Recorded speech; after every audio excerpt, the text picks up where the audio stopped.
Wonderful, very beautiful morning with us right here on Prime Morning. My name is Esiodua Akume. That was a very interesting news flash segment where Rosalind sat with our three guests. But news flash is still on.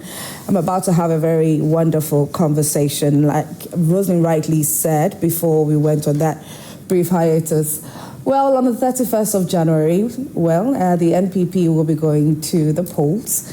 They will be electing their flag bearer. Now, as it stands now, the various prospects or the various contestants, they are doing their very best to convince delegates to vote for them. And so the question we are asking is everything that has been done so far enough for them?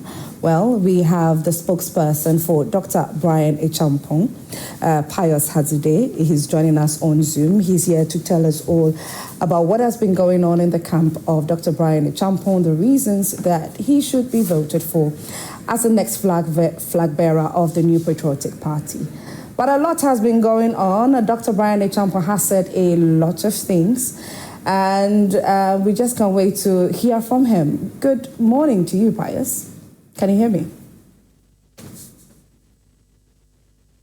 Hi, Pius. If you can hear me, good morning to you. Yes, good morning, madam. I can hear you. Okay, great. Hope you're well. By the kind grace of God, we are fine. I hope you're good too. I'm doing very, very well. And, the very first question I'm going to ask you, generally, just a general question. How's campaign going so far?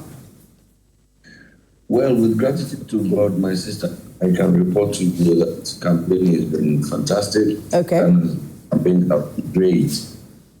Dr. Bryan has been able to complete the tour of all 16 regions, all 275 plus 1 constituencies, visiting with the delegates, engaging with them directly in their various constituencies.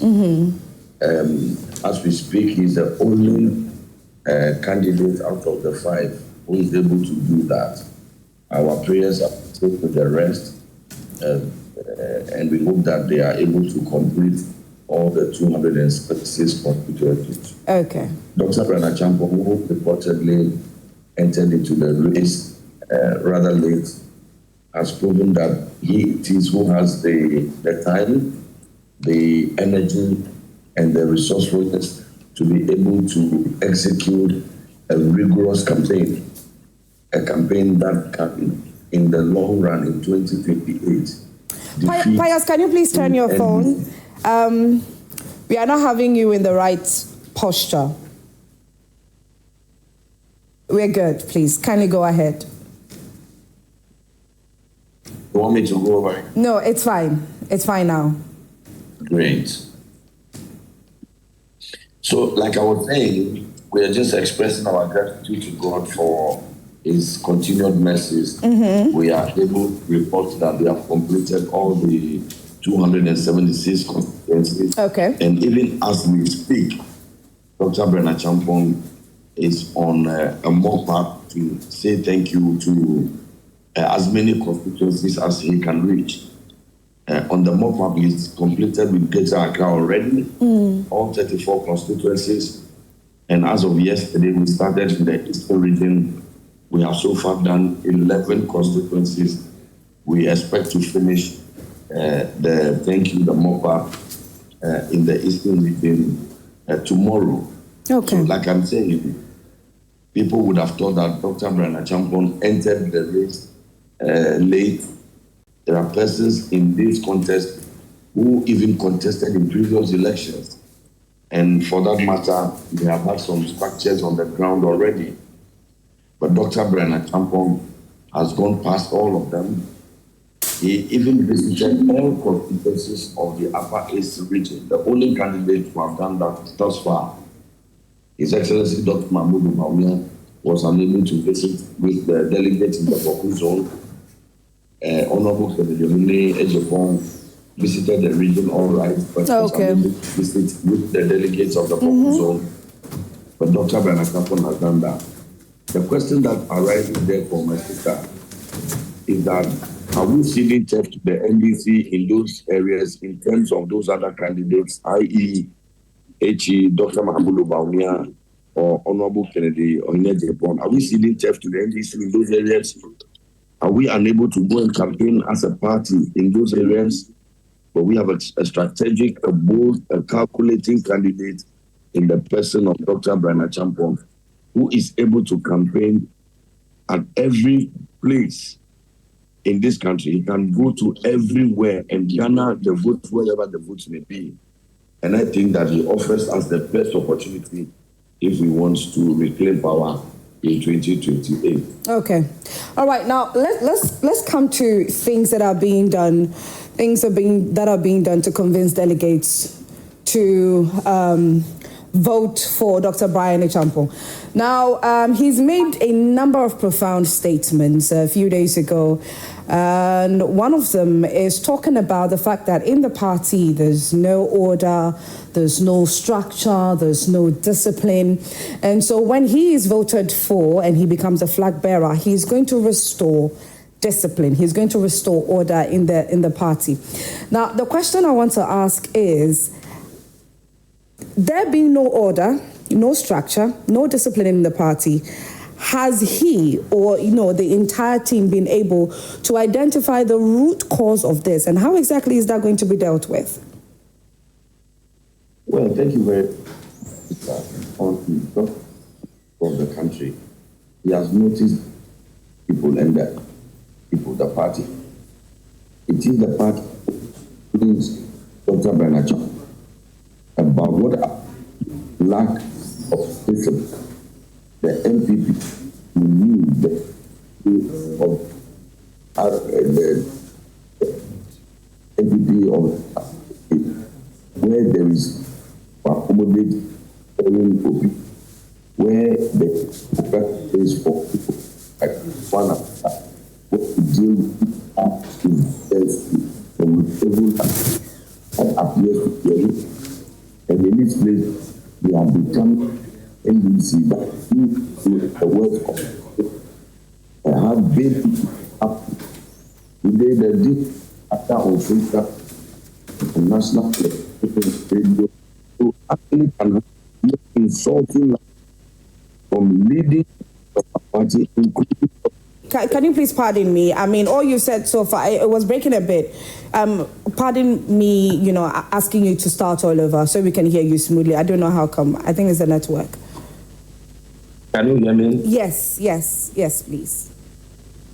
Well, I'm saying Dr. Bryan Acheampong, on his tour of the country, has noticed a anger. Okay. And the displeasure of the party people towards a growing tendency in the party. Okay. Today in the party, there is no regard for authority. People across board can disagree with national leadership and disagree violently and with indecent language. Okay. You monitor the space either on social media, on national radio or television. The verbiage, the language that is being used is new to this. Is not the NPP of the BJ that rotates the Peter agitates, where there is space for dissent, where there is space to accommodate differing opinion, and even when you disagree with your colleague, you do that with civility. And we are the demo people. We are the people who are the front bearers as far as democracy is concerned. That appears to be eroding, and in this case, the NPP appears to be like the NPP that the ruling party described as a party of living creatures, and that worries the delegates.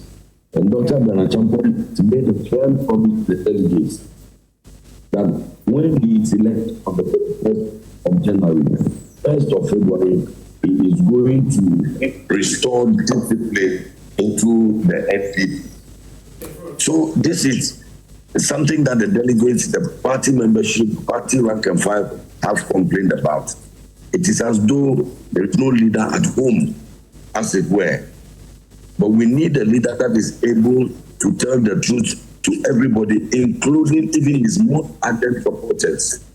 And even as candidates, today you will notice that the kind of negative rhetoric and insulting language that has characterized the campaign of other candidates, you will not find in the Bryan Acheampong campaign.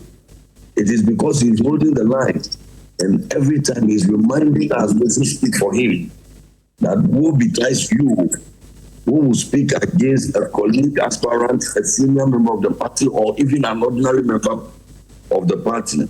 Woe betide you who speak in a manner that endangers party unity. And so Dr. Bryan Acheampong is the candidate that can restore sanity and order and discipline in the new patriotic party. And we need that restoration if the people of Ghana have to come back to take us as seriously as they take us. And so we are happy that we have a candidate that has identified that major challenge and has made a pledge to deal with that challenge. Well, the question that I was asking earlier is how that would be done, how he intends on restoring the discipline.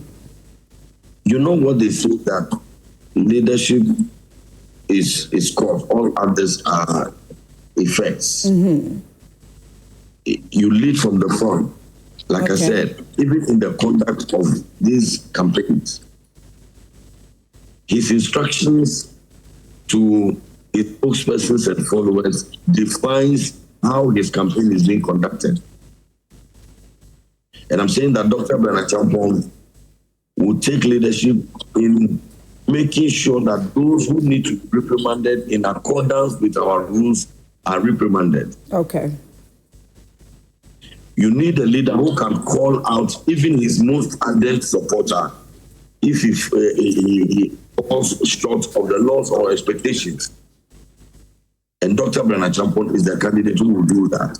Okay. Again, the discipline will come from the leader as a reflection of how he is relating with other stakeholders, including the persons he is contesting with. Okay. And that is why you will notice that the increased animosity between, for instance, His Excellency Dr. Bawumia and Kennedy Agyapong, you do not see that in terms of Dr. Bryan Acheampong. He carries himself and conducts his campaign in a manner not to bring any animosity or enmity between any camps and any individuals in the party. Okay. That will lead not just to discipline, but also to unity. Mm. Our party is increasingly becoming a bipolar party, with Dr. Bawumia on one extreme and Kennedy on the other extreme. With that level of polarity, division, factionalism, it becomes difficult to unite around our common purpose of a victory in elections. Okay. That affected us heavily in 2024. Recall the showdown scenarios. Even after the embarrassing defeat, as the party plans to embark on a thank you tour, you recall what happened. One was kicked off the bus. We could not get together, even after the defeat, to do a successful thank you tour. These high levels of factionalism, animosity, division, and sometimes enmity makes it difficult to rally party rank and file and put all hands on deck to win the elections. Okay, Pius. And Dr. Bryan Acheampong has proven that he is the only candidate that, apart from restoring discipline, is able to really and truly unite the party. Okay. Let me give you an example, my sister. A few weeks ago, one of the candidates was asked, Honorable Kennedy, was asked on national television that, touchwood, if you do not win the election and Dr. Bawumia won, would you support him? You know what his response was? No answer. That indicates to you that there is a clear and present danger. If you are not able and prepared to commit to supporting Dr. Bawumia when Dr. Bawumia wins, and I mean Kennedy, How do you want Dr. Bawumia and his supporters to support you when you win? Don't you think that if he had given a positive answer towards that question, it would then imply that he's hoping that Dr. Mahmoud Bawumia would win, whereas he is also contesting? Well, that was a speculative question. That same question was asked of Dr. Bryan Acheampong on many a platform. His answer was that he's confident that he was going to win. Right. But it is God who decides ultimately. And that if it is in the wisdom of God that he is not elected at this time, anybody who is elected, he has committed to supporting the person. Okay. All right. But I'm saying that that kind of question should indicate to us that there is a clear and present danger. Okay. And that if either of the two are elected, there is a high possibility that one or the other will not come on board. And that will not augur well for party unity. And that is why Dr. Bryan Acheampong presents that middle line.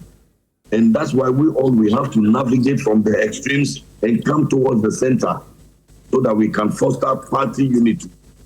It is only a united NPP that can wrestle power from the NDC. Pius, and Dr. Bryan Acheampong, hello. Okay, all right. I want you to address this quickly for me. Our time is almost up. Dr. Bryan Acheampong, one of the profound statements that he made was that the party needs a bold leader. And so a bold leader should be voted for, which is him. Now, he cited two different examples, being the 2024 elections, the defeat on the part of the NPP, where Dr. Alhaji Mahmoud Bawumia conceded the swiftness, how quick the conceding happened. And then he also cited another example in relation to Obuasi East Member of Parliament, who the Electoral Commission had announced that he had won the elections, but then he came out personally to say that he did not win the elections. And it looked like he was held. He was physically threatened. And so out of fear, he came out to state that he hadn't won the elections. And so he's stating that the party needs a bold leader. Now, with this, making all these profound statements, what would have been his position, or what would have been his reaction if it was clear that the NPP had lost? Was it that he wouldn't have easily given or thrown in the towel if he were to be in the position of Dr. Mahmoud Bawumia? And maybe calling it not so much of a coward move or a courageous move for the fact that he conceded to the obvious defeat? Well, my sister, 1,000 lions cannot be led by a sheep, but 1,000 sheep can be led by one lion. We all saw what happened in the 2024 elections. Many of our seats was taken from us by brute force. You refer to Obuasi. It's not just Obuasi. You recall Tema Central. There are many instances, declarations had to be moved either to the police training school here in Accra or regional police commands across the country, because the leader at the time prematurely conceded. In our considered opinion, the Electoral Commission is the only constitutionally mandated body to call elections in this country.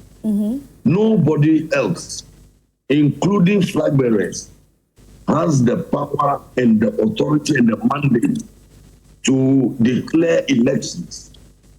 It is only after declarations that concessions become meaningful.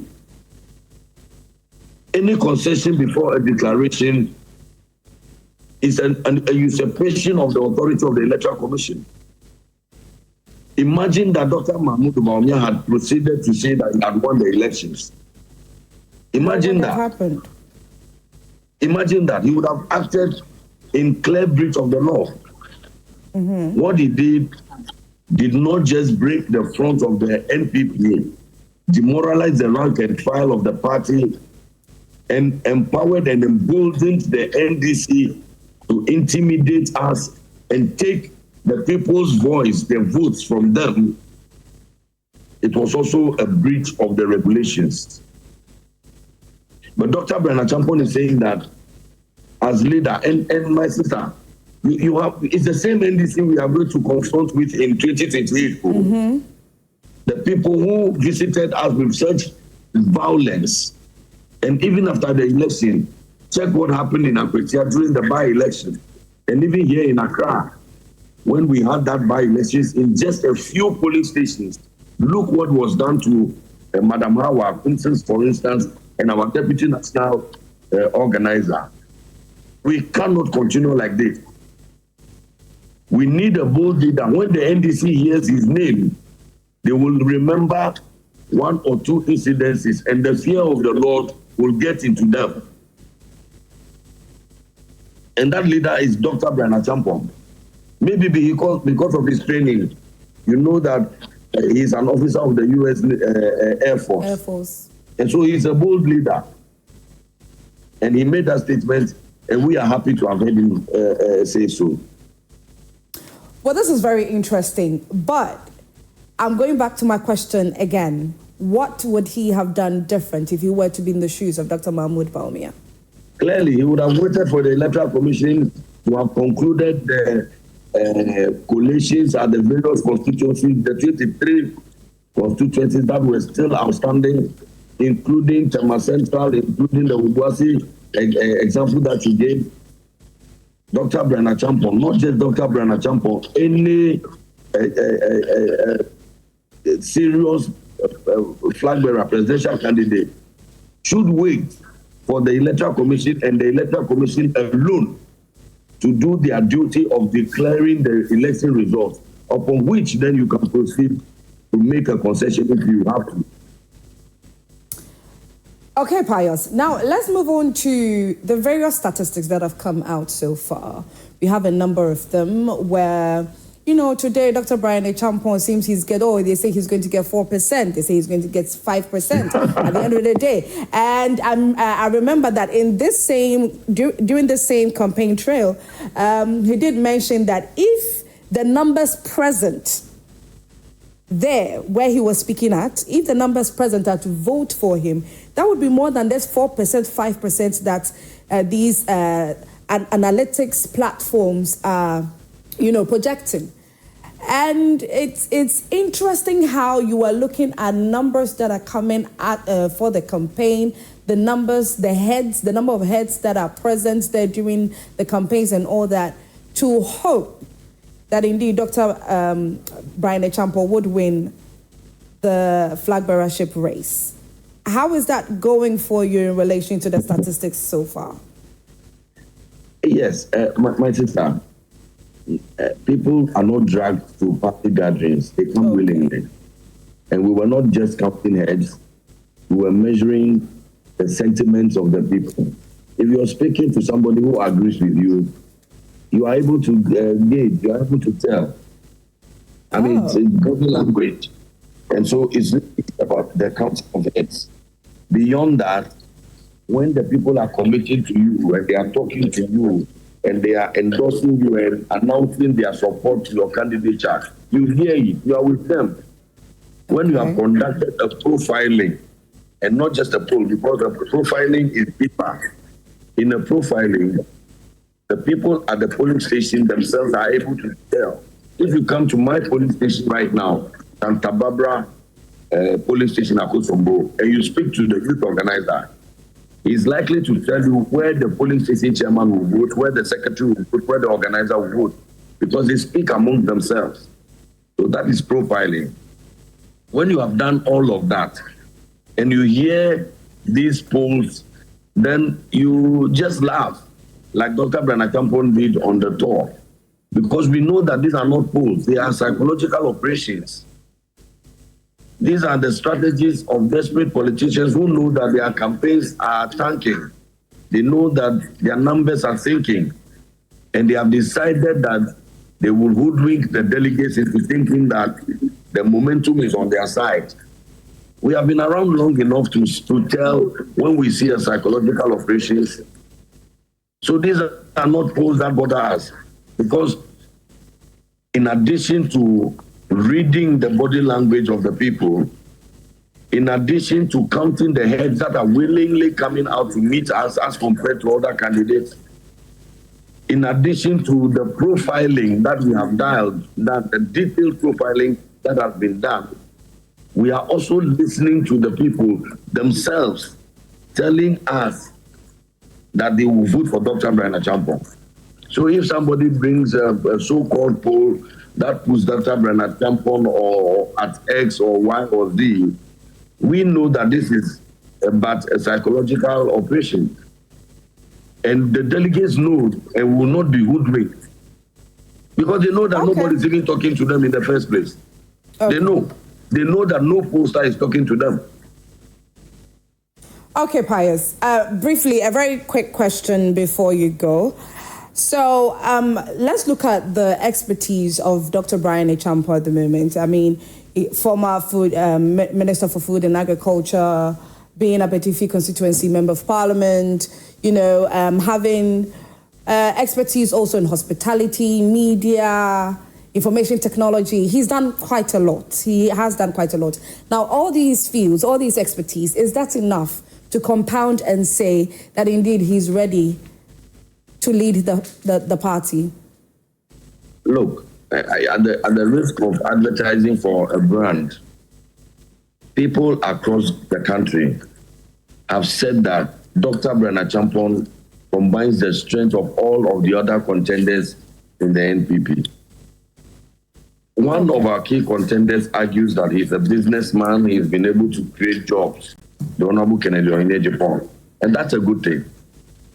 But that is a strength that Dr. Bryan Acheampong has even more of. If you're talking about a successful businessman, I'm sure that Dr. Bryan Acheampong will come ahead of Honorable Kennedy Agyapong. Some others have argued that Dr. Bawumia is an academic, he's a PhD, and so on. He's knowledgeable and so on. But Dr. Bryan Acheampong is a PhD with another on the horizon. 4 master's degrees he has. If you're talking about digitalization, he is the father of digitalization. He has a PhD in technology, communications, ICT.